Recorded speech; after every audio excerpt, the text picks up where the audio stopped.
आज खुलासे में बंदर घड़ियाल वाली एक बड़ी ही लोकप्रिय और मशहूर जातक कथा के बारे बताना है। भारत के बाहर भी यह कहानी कई रूपों में मिल जाती है। अभी उनके बारे चर्चा न कर अपने यहाँ भारत में यह कथा किस रूप में कहीं सुनी जाती है, इसे समझें। लीजिए सुनिए। एक जातक कथा है जिसमें एक घड़ियाल होता है और उसकी पत्नी रहती है। महात्मा बुद्ध का जो पूर्व जन्म की कथा है वो बंदर के रूप में, वो एक पेड़ पर बैठे फल खाते हैं, बहुत अच्छे अच्छे फल उसमें लगे हैं। घड़ियाल की वाइफ कहती है कि एक फल मुझे भी चाहिए, एक फल मुझे भी चाहिए। तो बंदर घड़ियाल बंदर से जाके रिक्वेस्ट करता है जो मेरी फल के रूप में है, वो फल उनको दे देते हैं खाने को। फिर घड़ियाल की वाइफ कहती है कि मुझे वो जो बंदर है उसका दिल खाना, हृदय खाना। अब घड़ियाल कर जाता है कि बंदर को मैंने दोस्त बनाया और हमारी वाइफ हमारी दिल खाएंगे नहीं तो छोड़ के चली जाएगी, तो खुद में उसको उपाय करना पड़ेगा। तो इसी तरह से बंदर को फुसला बनाकर नीचे पेड़ से नीचे उतार देता है और अपनी पीठ पर बैठा देता है। कहता है कि नदी के उस पार बहुत अच्छे अच्छे फल, यहाँ से भी अच्छे फल, इसलिए चलो तुम वहां ले चलो। बेचारा बंदर आ जाता है, चलो दोस्त चला जब बीच नदी में जाता है तो घड़ियाल कहता है कि बंदर मैंने तुम्हें केवल इसलिए लाया है कि तेरा दिल निकाल के मैं अपनी वाइफ को खिलाऊंगा। अब वो मजा सा महसूस करता है। फिर बंदर को तरकीब सूझती है, उसने कहा कि अभी मेरा दिल तो उस पेड़ पर रखा है, मैंने रख दिया है। घड़ियाल लेकिन समझता नहीं। इसमें यह दिखाने की कोशिश की गई है कि अलग अलग जानवरों की तर्क शक्ति अलग अलग होती है, बुद्धि अलग अलग है। इस तरह से घड़ियाल को जब वहां पर घड़ियाल को ले गया, फिर बंदर पेड़ पर चढ़ गया। फिर उसने कहा कि देखा, मैंने बताया कि आप मेरा दिल वहां है, तुम तो मूर्ख हो, दिल किसी का शरीर से थोड़े बाहर नहीं पड़ता। इस तरह का विजडम जातक कथाओं में यूज हुआ है। कई तरह के 550 जातक कथाएं। अब देखते हैं इस जातक कथा का पाली भाषा में जो लिखा गया है, जो इसका मूल रूप है, वो क्या है। तो जातक अट्ट कथा नामक ग्रंथमाला है। इसमें यानी जो है यही कथानक, बंदर और घड़ियाल वाला कथानक, ये 4 कहानियों में, 4 अट्ठकथाओं में मिलता है। पहली कहानी है वानरिंद जातक, ये 57 नंबर की कहानी है। दूसरी है सुलसुमार जातक, जो 208 नंबर की कहानी है। तीसरी है कुंभिल जातक, ये 224 नंबर की कहानी है। और चौथी कहानी है वानर जातक, जो 342 नंबर की कहानी है। अब आपको जानकर यह हैरानी होगी कि अगर इन चारों कहानियों में बोधिसत्व जो है वो बंदर के रूप में, यानी अगर बुद्ध भगवान के जन्मों की कथा होती तो इसका मतलब 4 बार वो बंदर की योनि में पैदा हुए। और चूंकि देवदत्त उनके वध का प्रयत्न कर रहा था, जो कि यहाँ घड़ियाल के रूप में आया है, तो देवदत्त जो है 4 बार घड़ियाल के रूप में पैदा हुआ, क्योंकि बंदर और घड़ियाल की कहानी है। तो ये एक बड़ी हास्यास्पद चीज लगती है। और एक बात इसमें और भी देखिए कि जो अतीत वत्थु, ये जो कथानक है, ये हर जातक अट्ठ कथा की अतीत वत्थु में है, न कि वर्तमान कथा में। अब जब इसका लिंक, जब तक वर्तमान कथा से आप नहीं बैठाएंगे, तब तक पूरी कहानी का मर्म समझ में नहीं आता है। अब ऐसा तो है नहीं कि ये कहानियां इसलिए बताई गई, इसलिए कि 4 जन्म उसके पूरे करने थे भगवान बुद्ध के, इसलिए एक ही कहानी को 4 बार दे दिया गया। तो इन सब के पीछे जो उद्देश्य था इन कहानी को लिखने का, वो था बुद्ध की प्रबंधन का। आप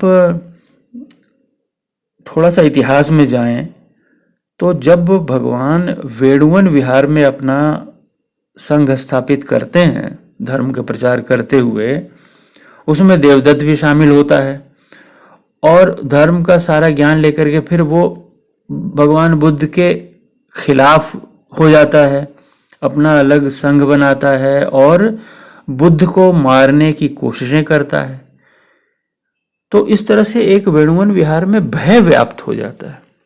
भिक्षुओं को ये पता नहीं है कि ये कल भिक्षु ये नहीं जानते हैं कि ये बुद्ध बचेंगे या नहीं बचेंगे, इतनी बार प्रयत्न वो करता है। तो एक तरह से एक इसमें बुद्ध की समस्या ये दिख रही है कि भगवान को ये उन्हें समझाना है कि तुम लोग डरो नहीं, मुझे कुछ नहीं होगा। हालांकि बुद्ध उससे कोई भी झगड़ा, कोई फसाद या इस तरह की अपनी तरफ से कोई चेष्टा नहीं करते हैं, वो वध के प्रयत्न करता है और निष्फल प्रयत्न करता है। तो इसी बात को समझाने के लिए, वो भिक्षुओं का डर दूर करने के लिए ये कहानी बताते हैं। अब हम एक एक करके इस कहानी को देखते हैं। इस बैकड्रॉप में जब हम इस तरह से कहानियों का विश्लेषण करते हैं तो हम पाते हैं कि जो गाथा है, हर अट्ठ कथा में जो गाथा है उसमें कहानी का सूत्र छुपा होता है। अब मसलन आप पहले वानरिंस जातक जो 57 नंबर की कहानी उसको देखें तो उसमें आरंभ ही होता है यस्यते चतुरो धम्माति। अब ये गाथा की प्रारंभिक पंक्तियां हैं। अब इस गाथा के अंदर जो मर्म छुपा हुआ है उसमें दिया है कि जो 4 गुण होने चाहिए इंसान में, जिसमें वो 4 गुण हैं, वो शत्रु को जीत लेता है। अब उन 4 गुणों का खुलासा जो है वो करने के लिए, भिक्षुओं को बताने के लिए कि ये 4 गुण जिसमें हैं उसको खतरे की कोई बात नहीं है। यस्यते चतुरो धम्मा वानरिंद यथा तव सच्चम धम्मो धिच चागो दिट्ठम सो अतिवत्तति। इसका मतलब ये हुआ कि वानरेश्वर, जैसे यह तुम में है उस प्रकार जिस जन में यह 4 गुण सत्य, धर्म, धृति और त्याग होते हैं वह शत्रु को जीत लेता है। अब ये 4 गुण का खुलासा करने के लिए जो कथानक बनाया गया है उसमें देखिए इस कहानी में इस रूप में है कि बोधिसत्व एक बहुत ही बलिष्ठ बानर के रूप में है। वह नदी के इस तरफ रहता है और उस तरफ जो है बड़े सुंदर सुंदर फल लगे हुए हैं। तो रोजाना ये एक छलांग मार के, पहले बीच में नदी के बीच में एक चट्टान है उस पर उसके पैर पड़ते हैं और फिर वहाँ से जंप लगा के ये उस पार चला जाता है, वहाँ फल वगैरह खाता है दिन भर और शाम को फिर उसी तरह उधर से उछलता है, चट्टान पर आता है और चट्टान से उछलकर इस किनारे अपने पेड़ पर आ जाता है। तो एक घड़ियाल जो है, उसकी जो वाइफ है वो देखती है कि तो बहुत सुंदर और बहुत ही बलिष्ठ बंदर है, इसका हृदय का मांस मुझे खाना है। वो अपने पति से कहती है। अब मगरमच्छ जो है वो कहता है कि ठीक है मैं लाता हूँ। तो वो एक उपाय लगाता है, वो जाकर के चट्टान पे जाकर लेट जाता है कि ठीक है जब ये उधर से लौटेगा खा पी करके, अंधेरा होगा और ये जैसे ही वहाँ पर पैर रखेगा मैं इसे पकड़ लूँगा और खा जाऊँगा और या उसका मांस निकाल लूँगा, कलेजा दे दूँगा वाइफ के लिए। अब ये जो बोधिसत्व है ये रोजाना की तरह जब वहाँ से लौटने लगता है तो वो देखता है चट्टान की तरफ, तो उसे लगता है कि चट्टान का आज लेवल थोड़ा ऊपर सा है। पानी को देखता है कि पानी में तो ऐसा कोई कारण नहीं है जिससे वो चट्टान ऊपर हो जाए नीची हो जाए, क्या कारण है। तो वो चेक करता है और आवाज लगाता है, वहां से आवाज लगाता है कि अरे पाषाण। अब मगरमच्छ जो सुनता तो है लेकिन अब कहता है अरे पाषाण, तो क्या मतलब हुआ, वो चुप रहता है। तो 3-4 बार जब वो बोल लेता है तो बोधिसत्व फिर कहता है कि अरे आज कोई उत्तर नहीं देगा क्या।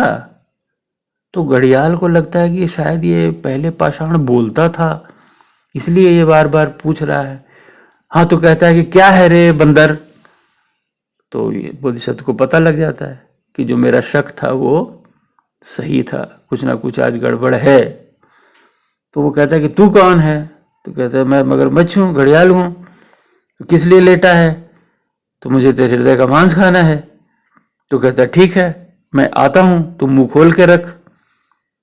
अब बोधिसत्व को ये पता था कि जब मगरमच्छ या घड़ियाल अपनी आँख मुंह जबड़ा खोलता है तो उसकी आंखें बंद हो जाती है।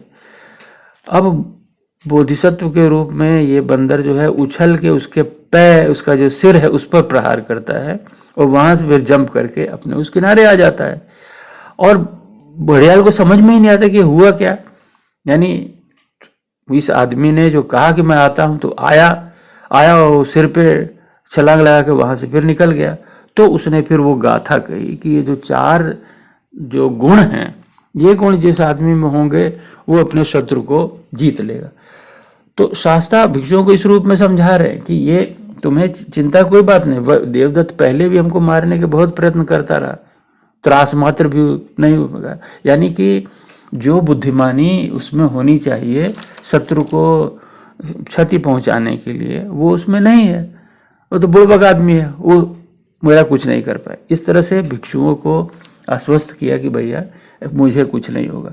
तो पहली कहानी का जो उद्देश्य था वो इस रूप से हुआ। अब हम दूसरी कहानी जब कुंभिल जातक को देखते हैं तो वहां क्या फर्क है कि वहां एक गाथा की जगह 2 गाथा, एकदम डिट्टो वही कथानक है, 2 गाथाएं हैं।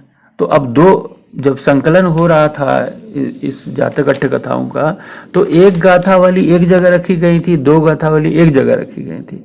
इसलिए ये कुंभिल जातक जो है वो दूसरी जगह रखना पड़ा, उसमें 2 गाथाएं हैं। अब जब हम इस तरह देखते हैं कि तीसरी पारी जो, उसमें क्या खासियत है, तो उसमें खासियत ये है कि भाई मान लीजिए वो वहां से वेणुवन से तब तक जेतवन में आ गए। अब ये तीसरी कहानी जो देखिए जेतवन की है, तो यहाँ फर्क है। वेणुवन में एक स्थिति थी, जेतवन में दूसरी स्थिति है। जेतवन में वैसा नहीं है, देवदत्त नजदीक नहीं है, दूर है। हो सकता है वैसे षड्यंत्र रच रहा हो वहां भी, परंतु एक तो फासला है और दूसरी ये बात कि मान लीजिए हर भिक्षु ये पूछ सकते हैं भाई जिसमें ये 4 गुण नहीं है तो उसका मतलब वो बेकार हो गया। तो ये जो कहानी है, इस जब भिक्षु वर्तमान कथा में आता है कि चर्चा कर रहे हैं तो शास्त्रा उनको समझाते हैं कि पहले भी देवदत्त करता रहा है, कुछ कर नहीं पाया। तो अब जो कहानी बताने जा रहे हैं वो घड़ियाल और मगरमच्छ की फिर अतीत वस्तु में उसी तरह की कहानी। फर्क इतना है कि यहाँ पर बोधिसत्व जो है वो गंगा के मोड़ पर एक जंगल में रहता है, बलिष्ठ तो है, लेकिन अब वो द्वीप पर नहीं जाता, इस तरह उछल के नहीं जा रहा है। लेकिन उसको भी देख करके मगरमच्छ की जो वाइफ है उसके मन में दोहद उत्पन्न होता है कि इसका कलेजा खाना चाहिए। तो वो अपने पति से कहती है, तो घड़ियाल कहता है कि भाई वो वृक्षों पर उछलने वाला है, वो स्थलचर है, और हम लोग यहाँ पानी में, तो मैं कैसे उसको पकड़ लूंगा, कैसे उसका मांस मिल सकता है। तो वो जिद करती है कि नहीं किसी तरह से। तो कहता है ठीक है चलो मैं कोशिश करता हूँ। अब वो उससे दोस्ती गांठता है। अब देखिए यहाँ पर कथानक में थोड़ा सा परिवर्तन है, दोस्ती गांठता है और उससे कहता है कि भाई तुम यहाँ किनारे के ये फल फूल खाते हो, सूखे सूखे फल हैं, वहाँ बाहर उधर गंगा नदी के उस पार में तो बहुत अच्छे अच्छे कटहल जामुन और तरह तरह के फल हैं, आम है, तो तुम वहाँ क्यों नहीं जाते हो। तो कहा मैं जाऊं कैसे। बंदर कहता है कि मैं जाऊं कैसे, वो नदी इतनी चौड़ी नदी है और इतना पानी है, मैं तो डूब जाऊंगा। तो कहता है यार मैं तेरा दोस्त हूँ, मैं इतना तो कर ही सकता हूँ तेरे लिए, मेरी पीठ पर सवार हो जा। तो वो उसे पीठ पर, अब बोधिसत्व उस पर बिलीव कर लेता है, उसका विश्वास करके बैठ जाता है। अब बीच धार में जाकर के वो जंपिंग शुरू कर देता है, मगरमच्छ डुबाने की उसकी कोशिश। तो वो उससे कहता है कि मित्र तुम ये क्या कर रहे हो, तुम्हें डूब जाऊंगा, मर जाऊंगा। तो कहता वही तो मैं चाहता हूँ, तुम्हारा वो कलेजा हमको चाहिए वाइफ के लिए। तो कहता है भाई ये तो कैसी बात, अच्छा किया तुम मेरे को बता दिए, क्योंकि हम लोग कलेजा इस तरह लेकर के घूमने, तो एक पेड़ एक टानी से दूसरी डाल पे उछलते हैं से हमारा कलेजा टूट टूट जाएगा, चूर्ण हो जाएगा। तो हम लोग कलेजा नॉर्मली निकाल के रख देते हैं और अपना घूमते फिरते रहते हैं। तो कहा कि अच्छा ऐसा है तो तुम कहाँ पर रखते हो कलेजा। तो ये सामने देखो, ये जो गुलर का पेड़ है, ये देख रहे हो जो लगे हुए लटके हुए, तो क्या है, कलेजे हैं बंदरों के। तो कहा तो एक हमको, तुमको मैं नहीं मारूंगा, हमको तो कलेजे से मतलब खाली, तो हमको कलेजा ला दो। कहा चलो किनारे। अब वो किनारे पहुंचते ही वो वहां से जंप करके किनारे पर आ जाता है और आकर के बोलता है एक गाथा कि भाई तू जितना मतलब तेरा शरीर है उस हिसाब से तेरी बुद्धि नहीं है। तो वो गाथा मैं आपको नहीं सुना रहा हूँ, वो आप स्क्रीन पे देख लें। कहने का मतलब कि यहाँ जो थोड़ा सा जो ट्विस्ट है कहानी में वो ये दिखा रहा है कि उपाय कुशलता, मान लीजिए धृति धर्म त्याग वो 4 गुण नहीं है तो उपाय कुशलता भी तो होनी चाहिए। आप शत्रु को उस फंदे से निकल जाएंगे, वैसी विषम परिस्थिति आ गई है, आप उपाय कुशलता अगर भिक्षु है तब भी आदमी शत्रु के चंगुल से बच निकलता है। तो इस तरह से ये कहानी इस तरह बताई गई। और जो चौथी कहानी है वो देखिए वानर जातक 342 की, वो बिल्कुल अतीत वस्तु में वही एकदम भाव है जो 208 नंबर का है, फर्क गाथा का है। और उस गाथा में जो है वो एक चीज उसमें ऐड कर दी कि जो विषम परिस्थिति है उसको एक्सप्लेन किया गया है कि भाई जो शत्रु के वशीभूत अगर आदमी हो जाता है, ऐसी विषम स्थिति आती है, उसको शीघ्र नहीं पता लगता, तो आदमी ये प्रज्ञा होनी चाहिए कि उसे शीघ्र पता लग जाए कि ये अनुकूल स्थिति नहीं है और उसका कोई ना कोई इंतजाम जो है तुरंत चौकन्ना होकर कर लेता है। यानी सजगता के बारे में बताएगा कि अलर्टनेस अगर है, आपकी परिस्थितियों का आकलन करते हैं, उस पर निगरानी रखते हैं और आपको पता लग जाता है कि ये विषमता उत्पन्न हुई है और तुरंत उसका कोई एक्शन ले लिया जाता है। तो ये प्रबंधकीय कौशल की बात इसमें कही गई है।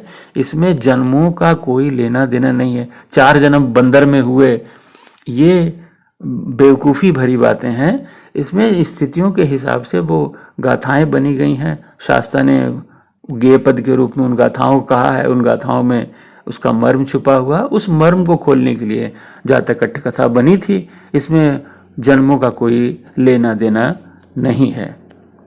आगे भी और कथाएं हैं, ऐसा नहीं है कि यही 4 कथाएं हैं, अन्यत्र और भी कथाएं हैं। इसी तरह जातक अट्ठ कथाओं में हर कथा के पीछे एक बुद्ध की प्रबंधन का सिद्धांत है। एक वर्तमान कथा में एक समस्या है, उसका समाधान बुद्ध के ढंग से, जैसा शास्त्रा कह रहे हैं, बोधिसत्व के रूप में करते हैं। बोधिसत्व क्या कहता है ये जानना जरूरी है। यह वही बुद्ध का मत है। बोधिसत्व जो करता है या कहता है वही उसका सॉल्यूशन है। उसका ये कहने का एक ढंग है कहानी का। हर कथा में, जातक अट्ठ कथा में आप पाएंगे ये बात लिखी कि वहाँ बोधिसत्व कोई नहीं, मैं था, यानी मेरा यही मत है। उसके रूप में वर्तमान कथा में जो समस्या है उसका ये समाधान है, ये मेरा मत है। इसको गलत तरीके से समझा गया और लोगों ने इसको भगवान के पूर्व जन्मों से जोड़ लिया। तो मैं इसी तरह के खुलासा और कहानियों भी आपको आगे बताता रहूँगा। बहुत बहुत धन्यवाद।